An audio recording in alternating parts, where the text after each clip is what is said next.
Well, from the frightening number of murders we have seen, a record number of murders we have seen in the city, to ongoing issues with TTC and the battle to winning his second term as mayor, it has been a busy and trying year for Mayor John Tory, and he joins us now for a look back at some of the hurdles the city has had to face in 2018 and also will be working on in 2019 and beyond. Mayor Tory, thank you as always for joining us. Pleasure, Roger.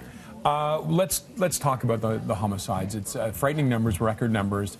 At one point we tried to dismiss because we said, well, 10 of those murders were that horrific van attack, but now we are approaching 100 people killed this year in homicides. The latest shooting happening at Fir Grove. It's a frightening concern in this city right now. It is. It's frightening. It's angering. It's heartbreaking because, of course, it's causing people to be feeling unsafe in a city that is still very safe. But I am not sitting here telling you I have a magic answer to it. And the police chief, if he were sitting here, would say the same thing.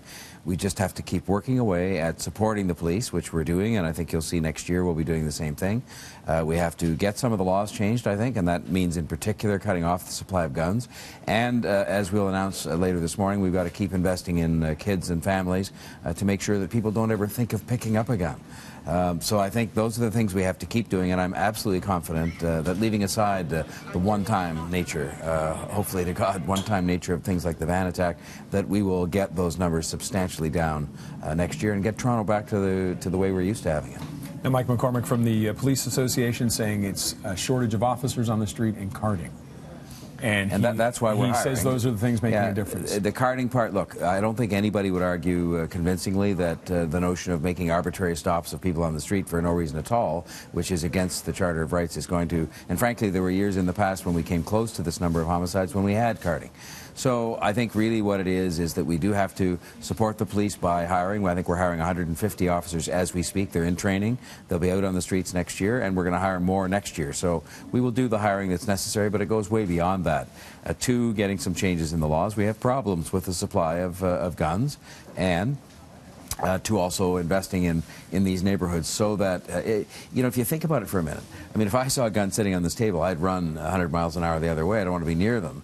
But these kids will pick them up, and when I say kids, they're young people. They will pick them up and they'll use them as part of the gang, you know, the way they operate. And a lot of this is related to what has been, unfortunately, a very increased level of criminal gang activity in parts of the city.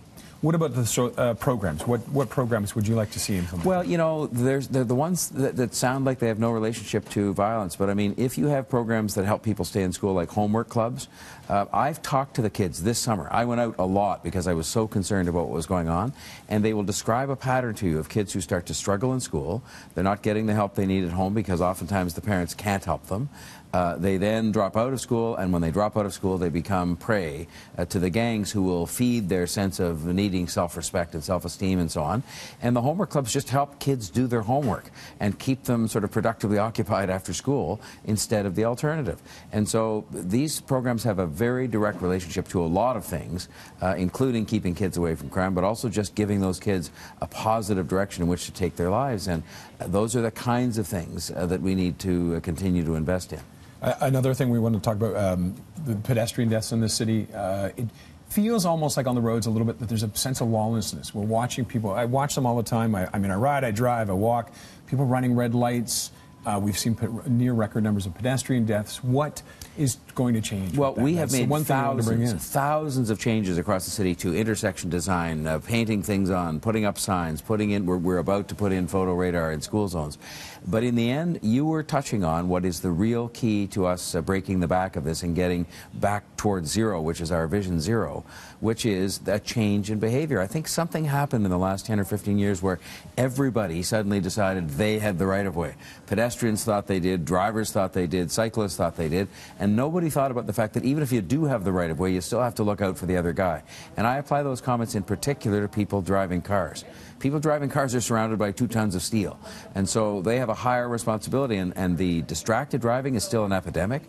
People are going too fast in places where they shouldn't be, and I just think it's one of those things where, starting with drivers but not confined to them, people have to start to go back to what I called a social contract I think we had in previous years, where you actually spent a minute of your time looking out for the other person, you know, whether they be a pedestrian or a cyclist. And I think if we got that to happen to a greater extent, you know, all the other stuff helps a lot, and we've done millions of dollars of it, but it really comes down in the end, doesn't it, to personal behavior. And so I hope that starts to change in the new year as well, because I think we can take those numbers down. And transit, Premier Ford has said he wants to upload TTC. Are you going to fight that, or what are you going? Well, you know, there are people who say I should just be fighting it automatically, and all it is a campaign slogan. So I felt we had an obligation to actually find out what uploading the subway means. You know, what does it mean to him, to his government? And so we've said, with an overwhelming vote of the City Council, we're going to go and sit down at a table and find out the answer to that question. We have 1,000 questions about whether this is good for the employees, good for the riders, good for the taxpayers, and we'll get an answer to that question. And then if it's not a good deal for all those people, I can tell you I will not be supporting it, but we've got to go find out what it is first, and that's what we're going to do starting in the new year. And, you know, I'm assuming a good faith on the part of the government, but if it turns out that there's not good faith, well, then we'll deal with it at that time.